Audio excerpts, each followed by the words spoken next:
বিসমিল্লাহির রহমানির রহিম। আসসালামু আলাইকুম রাহমাতুল্লাহি ওয়া বারাকাতুহু। এটা হলো আমার একটা 15 কাটার সাইট। 15 কাটার সাইট। এটার ছাদ ঢালাইটা আল্লাহর রহমতে বুধবার দিন ডেট দিছি। এই দেখেন কলম বান্ধা আছে, ভীমেতে কলম একবারে ভীমের রড সেন্টার আছে। তারপরে এটা ভিতরে বলক দেয় যে এটা সাইডে সাইডে আছে, এটা বিম দা বাইজা রয়েছে। এই দেখেন ছাদ বানছে। ছাদের মূল হলো তো টপগুলা, এটাকে বলা হয় চতাল। ছাদের এটা চতাল। এই যে ফাঁকে ফাঁকে দেখা বিম কোনটায় কি আছে ঠিক করো। এটা দেখেন, এটা টপ, এই যে এটা টপের মাথা। এটা ডালাই বুধবার দিন। আমার যতগুলা সাইড আছে 10-12টা সাইড যা আছে তার সেই সাইডটাই সবচেয়ে বড়, 15 কাটা এবং 6টা-7টা ইউনিট। এই যে লোকজন কাজ করতেছে, পিলার বানতেছে। এটা ডালাই বুধবার, ইলেকট্রিক লোক কাজ করতেছে। এই যে এই বিমটা ওগুলো বলক দেখো, বলক দেখে দেখে দাও। এই সাইডটি সবচেয়ে বড়। এটা 2-3 মাস অন্তর অন্তর একবার ছাদ ঢালাই হয়। এটা হলো আমার এই সাইডের ফোরম্যান ইকবাল। দেখে দেখে দাও, সব সুন্দর করে সেন্টার করবা। এই যে রিংটা একটু তারা আছে, এটা ঠিক করো। দেখেন এই যে এই কাজটা, এটা হলো ছাদ, এটা চতাল ছাদের। এটা হলো ভীমের উপরে, এটা টপ 10 মিনিট টপ 2টা করে পড়ছে। দেখেন ইলেকট্রিক মিস্ত্রি আমরা, এটা দুইটা লিফট। এই একটা লিফট আর একটা লিফট আছে ওই যে লোকেরা বানতেছে। এই একটা লিফট দেখেন।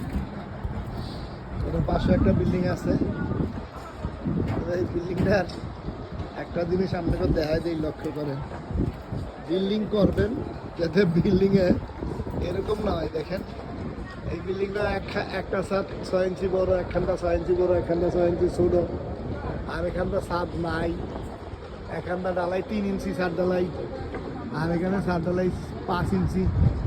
দেখেন ওই দেখেন এই ছাদটি বারিন্দাতে 3 ইঞ্চি ছাদ ডালাই, 5 ইঞ্চির জায়গায় ছাদ ডালাই 3 ইঞ্চি হয়েছে। এই দেখেন, এই যে দেখেন, এটা আরেকটা কন্ট্রাক্টর করছে, ডেভেলপার দিয়ে করছে। দেখেন ডেভেলপার দিয়ে কাজ করলে কাজে খুব সমস্যা হয়। এই দেখেন এটা অন্য বিল্ডিং, তাও আমার দেখান ঠিক না, তারপরে আপনাকে দেখাই।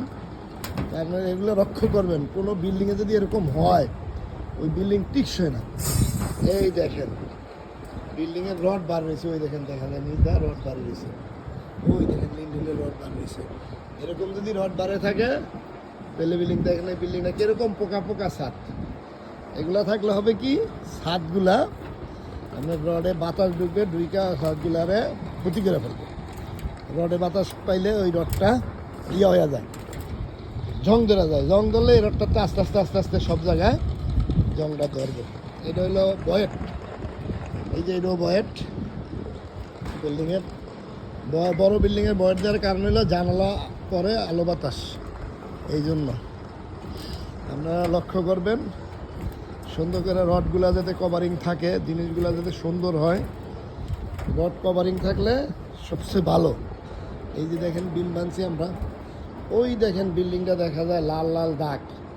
এই রড বাড়ি রয়েছে তো, রিংয়ের রড বাড়িয়েছে, এই জন্য এই বিল্ডিংটার ভিতরে রডে জং ধরে আছে। ওই দেখেন, যদি কভারিং না হয় এরকম লাল লাল দাগ হইলে আপনার বিল্ডিং নষ্ট হয়ে যেতে পারে।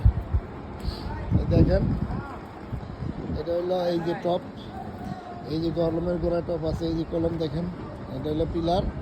কলম মানে পিলার, এই পিলার। এই দেখেন বিমের রড চতুর্দিকে সমান কভারিং আছে, এটা আপনারা দেখতে পারবেন। এই যে বিল্ডিংয়ে এই যে দেখেন, এই যে কভারিংটা সমান আছে। এই দেখেন এই একটা কভারিংটা সমান আছে। কভারিং সমান না থাকলে বিল্ডিংয়ে দেখেন আমার এটাতে বলক আছে। এইখানে এই বলকটা হলো আপনার যায় আর 3 ইঞ্চি, এটা 1 ইঞ্চি সিটের উপরে, যাতে একটা রডের সাথে একটা না মিলে। এই যে একটা লিফট দেখেন, এই যে লোক বানতেছে, এটা 6টা 7টা ইউনিট, 7টা ইউনিট। এই যে দেখেন, এটাই সিসি ক্যামেরা লাগানো আছে। এটার 6 তলা চলছে। এই কাজটা 2 বছর হয়েছে ধরছি, মালিকরা একটু ড্যাম, এই জন্য কাজটা একটু দেরি হয়। এই দেখেন নিচে খোয়া পাথর সব রেডি, সব খোয়া পাথর বালু রেডি। আল্লাহ ছিল বুধবার দিন ডালাই। আমার ম্যানেজার কর্মীদের সাথে পরামর্শ করতেছে এই যে সিসি ক্যামেরা লাগানো। দেখেন, আমার ভিডিও দেখে যদি আপনাদের ভালো লাগে বেশি বেশি করে লাইক কমেন্ট করবেন এবং আমাদের জানাবেন, ভুল ত্রুটি হইলে মাফ করে দিবেন। আসসালামু আলাইকুম ওয়া রাহমাতুল্লাহি ওয়া বারাকাতুহু।